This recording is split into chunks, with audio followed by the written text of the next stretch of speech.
찬양대 찬양 감사합니다. 확실히 자리가 사람을 만들어요. 집사 때는 대표 기도할 때 떠듬떠듬하더니 장로가 돼서 대표 기도하니까 아주 묵직하게 또 더 폭넓게 그렇게 기도를 하네요. 우리가 살면서 많은 만남을 갖게 되죠. 정채봉이라는 분이 만남이라는 에세이를 썼는데 그 에세이에 보면 여러 가지 만남의 종류가 나옵니다. 가장 잘못된 만남, 생선과 같은 만남이다. 만날수록 비린내가 난다. 가장 조심해야 할 만남, 꽃송이 같은 만남이다. 꽃이 활짝 피면 환호했다가 곧 시들어 버리는 만남. 가장 비천한 만남은 건전지 같은 만남이다. 힘이 있을 때는 좋다고 쓰다가 그 힘이 다해버리면 버려버리는 만남. 또 가장 시간이 아까운 만남은 지우개 같은 만남이다. 만났던 모든 시간이 한꺼번에 싹 지워지는 그런 만남. 가장 아름다운 만남은 손수건 같은 만남이다. 땀과 눈물을 닦아주는 만남, 서로에게 힘이 되는 만남, 서로에게 도움이 되는 만남, 서로에게 위로가 되는 만남. 영국의 한 시골 마을에 부잣집 아들과 또 가난한 집 아들이 있었어요. 하루는 부잣집 아들이 그 마을의 연못에 빠지게 됩니다. 그리고 그 연못에서 허우적거립니다. 조금 시간이 지체하면 곧 생명을 잃을 위기에 놓였습니다. 그때 수영을 잘하는 이 가난한 집 아들이 그 연못 속에 용감하게 뛰어들어가서 이 부잣집 아들을 건져냅니다. 그리고 그 일을 계기로 이 두 사람은 친구가 되었어요. 하루는 부잣집 아들이 생각해 보니까 너무너무 고마워요. 내 목숨을 건져 주었는데 내가 뭐라도 도움이 됐으면 좋겠다. 그래서 그 가난한 집 아들한테 너의 소원이 뭐니? 네 소원이 있으면 한 가지만 말해봐. 내가 도울 수 있는 대로 도와볼게 라고 얘기해요. 그때 이 가난한 집 아들이 이렇게 얘기합니다. 나에게는 꿈이 있어. 그 꿈은 런던에 가서 의학을 공부하는 꿈이야 라고 얘기를 했어요. 그러자 이 부잣집 아들은 아버지에게 달려가서 이 이야기를 들려줍니다. 그래서 부자 아버지가 이 가난한 집 아들을 도와서 이 가난한 집 아들이 영국 런던에 가서 의학을 공부하고 그리고 의사가 됩니다. 바로 이 사람이 페니실린을 처음 발견한 알렉산더 플레밍이라는 사람이에요. 페니실린을 처음 발견한 이 알렉산더 플레밍이 영국 런던의 한 병원에서 근무하고 있다가 갑자기 소식을 들었는데 바로 그 부잣집 아들이 지금 폐렴에 걸려서 죽어가고 있다는 소식을 들었습니다. 바로 이 플랭임은 그 길로 이 부잣집 아들에게 달려갑니다. 그리고 자기가 발견한 페니실린을 가지고 이 부잣집 아들을 살려냅니다. 바로 이 살아난 부잣집 아들이 누구냐면 그 유명한 영국의 윈스턴 처칠입니다. 저와 여러분에게도 이런 만남의 은혜가 있기를 바랍니다. 목사는 성도를 잘 만나야 한다라고 얘기해요. 정말 훌륭한 목사님들 가운데서도 성도를 잘 못 만나서 어려움을 겪는 목사님들 많이 있거든요. 근데 저는 참 좋은 성도들을 만났어요. 참 부족한 사람인데 우리 성도들이 너무 좋아요. 그래서 제가 지난번에도 우리 장로회 신학대학교 임성빈 총장님한테 그렇게 얘기했잖아요. 목사는 지랄 같은데 성도들이 너무너무 좋다고. 그래서 우리 교회가 이렇게 잘 된다고. 저는 우리 성도들을 참 잘 만났습니다. 그럼 성도도 목사를 잘 만나야 하는데 여러분 잘 만났어요? 감사합니다. 우리의 만남이 서로에게 힘이 되고 서로의 눈물을 닦아주고 서로에게 위로가 되고 서로에게 도움이 되는 그런 만남이 될 수 있기를 바랍니다. 근데 무엇보다도 가장 중요한 만남이 있어요. 바로 그 가장 중요한 만남이 하나님을 만나는 거예요. 하나님을 만날 때 우리의 인생이 바뀝니다. 하나님을 만날 때 우리의 운명이 바뀌고 삶의 방향이 바뀌어요. 성경에는 하나님을 만나서 인생이 바뀐 사람들의 이야기가 참 많이 나옵니다. 아브람은 그냥 변변치 못한 한 집안의 아버지였어요. 그러나 그가 하나님을 만날 때 아브람이 아브라함이 되었어요. 변변치 않았던 한 집안의 아버지가 아브라함, 열국의 아비가 되었어요.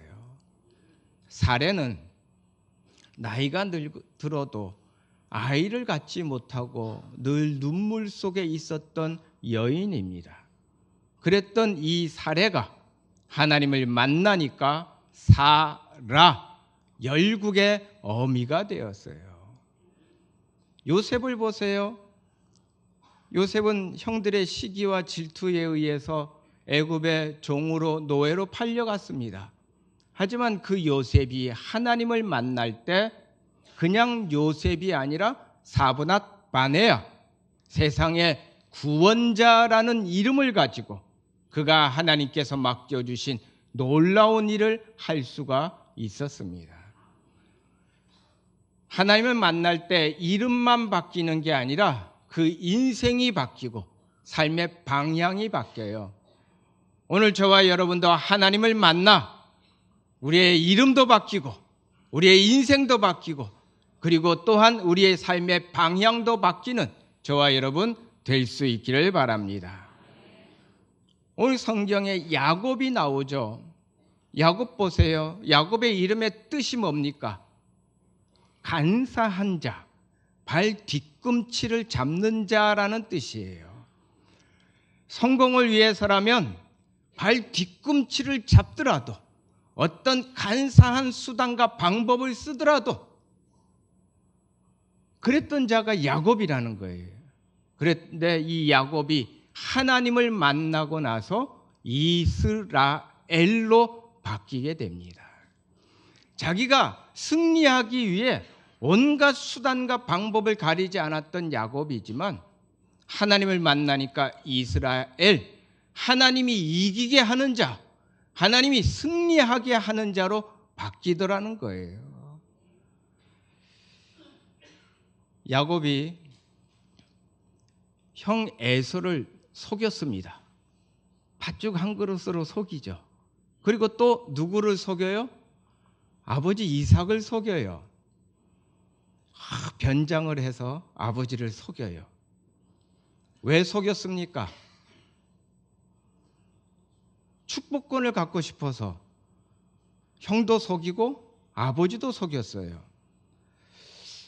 흔히 이 야곱이 에서보다 영적인 축복을 더 사모했기 때문에 이렇게 속여서라도 그 축복권을 갖고 싶어 했다라고 얘기를 하는데 이건 야곱을 너무 쉽게 보는 거예요. 야곱의 본성은 야곱입니다. 간사한 자, 발 뒤꿈치를 잡는 자예요. 성경을 하나 찾아볼까요? 창세기 27장 19절 한번 찾아보세요. 창세기 27장 19절 같이 있습니다. 시작. 야곱이 아버지에게 대답하되 나는 아버지의 맏아들 에서로소이다. 아버지께서 네게 명하신 대로 내가 하여 싸우니 원하건대 일어나 앉아서 내가 사냥한 고기를 잡수시고 아버지 마음껏 내게 축복하소서. 야곱이 형을 속이고 아버지를 속여서 장자에게 있는 축복권을 가로채는데 양심의 가책이 있다면 이렇게 말할 수 있었을까요? 그러나 양심의 가책이 없는 야곱이에요. 뭐라고 아버지에게 얘기합니까? 아버지 나를 축복하는데 어떻게 축복해달라? 마음껏 축복해달라. 이거는 욕망이 가득한 야곱의 본성을 보여주고 있어요.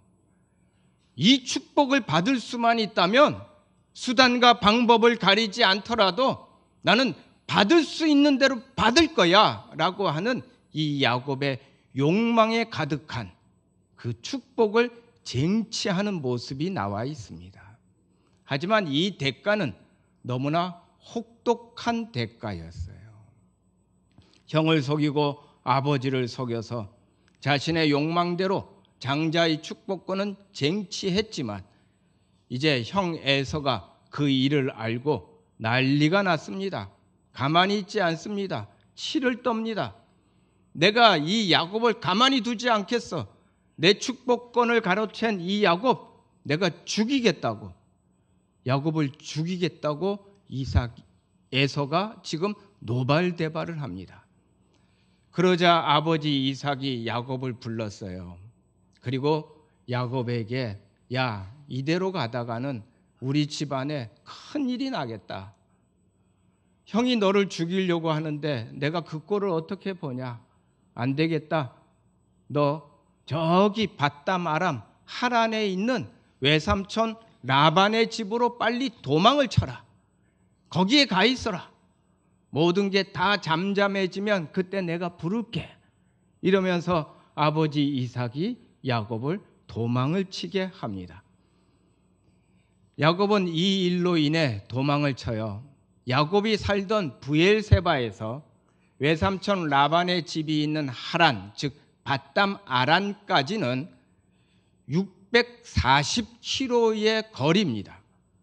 640km가 되는 이 거리, 아마 서울에서 제주도의 그 거리가 더 될 거예요. 그런데 이 거리를 지금 뭐를 타고 가요? 비행기 타고 가요? 비행기가 어디 있어요 그때? 차를 타고 가요? 아니잖아요. 걸어가야 되잖아요. 우리 호노 권사님 정답. 걸어서 갑니다. 근데 길을 알아요?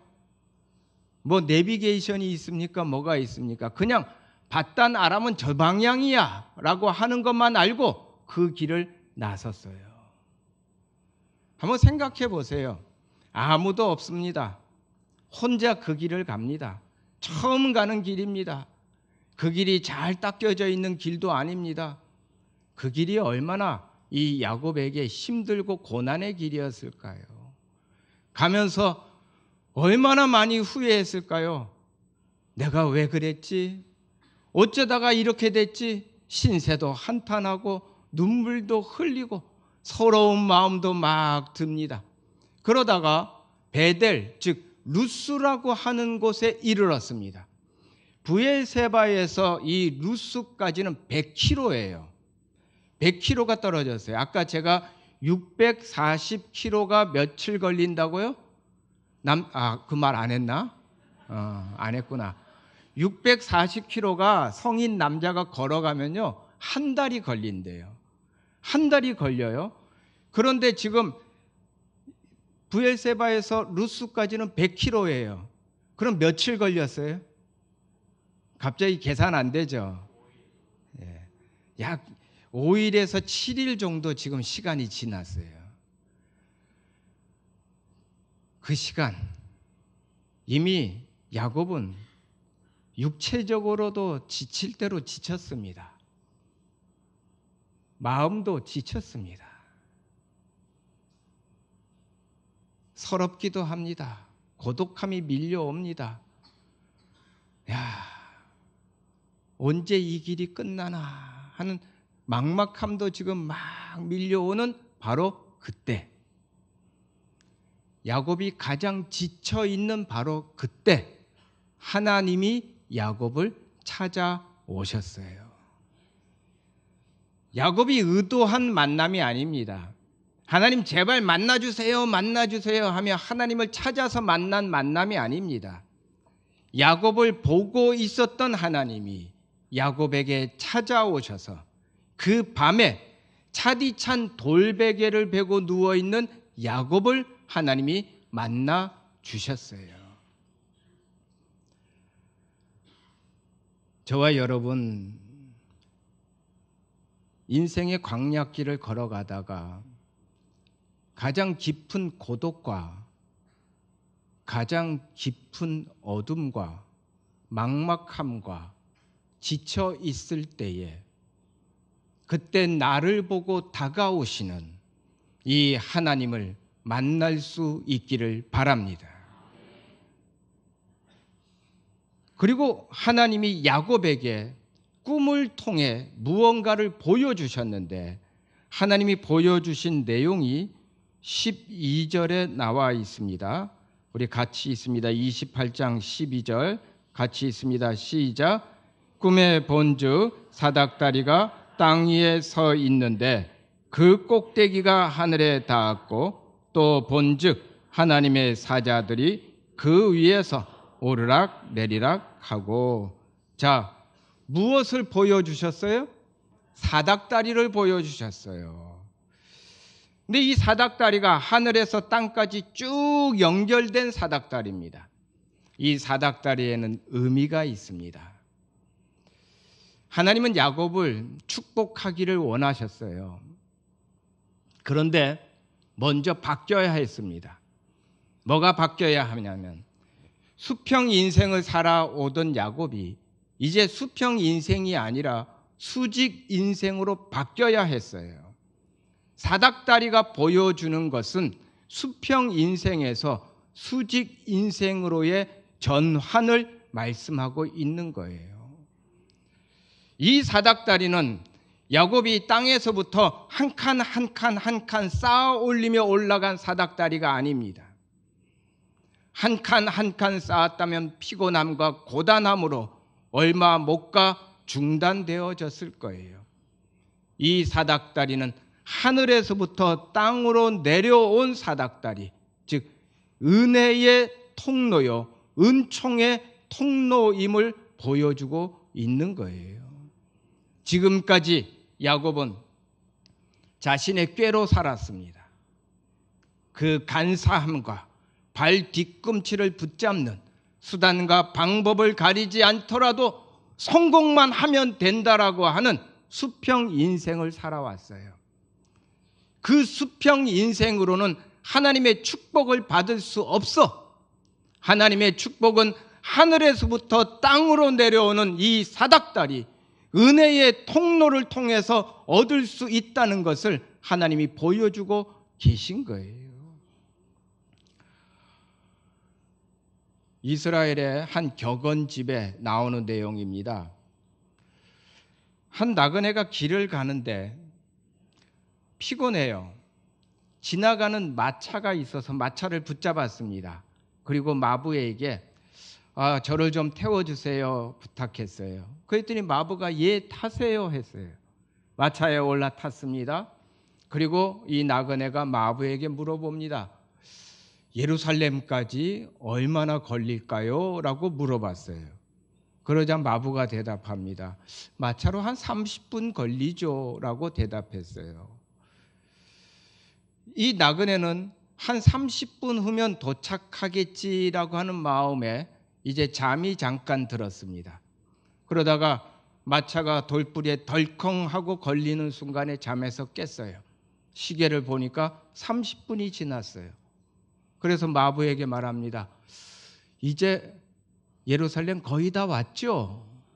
라고 말했더니 이 마부가 뭐라고 얘기했냐면 예루살렘은 1시간 걸립니다 라고 얘기해요. 아니 아까 30분이면 예루살렘 간다 그랬잖아요. 근데 왜 지금 1시간입니다. 1시간입니까? 라고 물어보니까 마부가 뭐라고 대답을 했냐면 이 마차는 반대 방향으로 가고 있는 마차입니다. 여러분, 우리가 하나님의 은혜 아래 있으면 우리의 방향이 하나님을 향해 가야 돼요. 반대 방향으로 가면 안 된다는 거예요. 그래서 골로새서 3장 1절에 그러므로 그리스도와 함께 다시 살리심을 받았으면 위의 것을 찾으라. 거기는 그리스도께서 하나님 우편에 앉아 계시느니라. 내가 하나님의 사람이라면 땅에 속한 자가 아니라 하늘에 속한 자라면 무엇을 찾으라고요? 위의 것을 찾아라. 땅을 향해 있지 말고 하늘을 향해 있어라. 수평 인생이 아니라 하늘을 향해 나아가는 그런 수직 인생이 되어야 함을 말씀해 주고 있는 거예요. 저와 여러분 수평 인생이 아니라 수직 인생으로 살아갈 수 있기를 바랍니다. 그리고 그 사닥다리 꼭대기에 보니까 누가 있어요? 하나님이 딱 계세요. 사닥다리 꼭대기에 하나님이 있어요. 하나님이 야곱에게 물어보시는 거예요. 야곱아, 네가 원하는 게 뭐냐?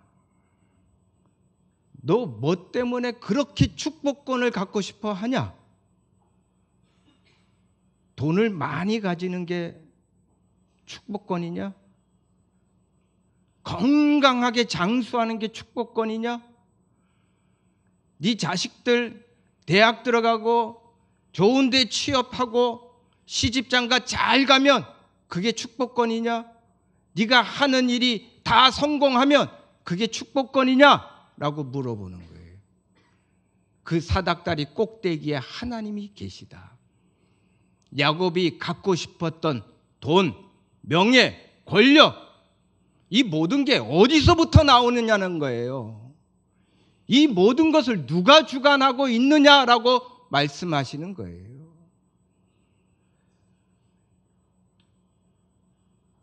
그리고 하나님이 야곱에게 이어서 말씀하시는데 13절, 14절, 15절에 보면 축복을 말씀하고 있습니다. 그런데 이 축복을 우리가 잘 알아야 합니다. 성경에서 말하는 축복, 이 복은 히브리어로 아시레라고 합니다. 헬라어로는 마카리오스라고 합니다. 아시레, 마카리오스. 성경에서 말하는 이 복은 우리가 찾고 있는 복과 다르다는 거예요. 우리는 돈이 있으면 복 받았다. 성공하면 복 받았다. 자녀들 잘 되면 복 받았다. 집값 오르면 복 받았다라고 말하지만 성경에서 말하는 이 복, 아시레는 하나님이 나와 함께 하심이 아시레예요. 복의 근원 되시는 하나님이 나와 함께 하실 때 그때 이 복이 진짜 복이고 그때 이 복이 참된 축복임을 성경은 말씀하고 있어요.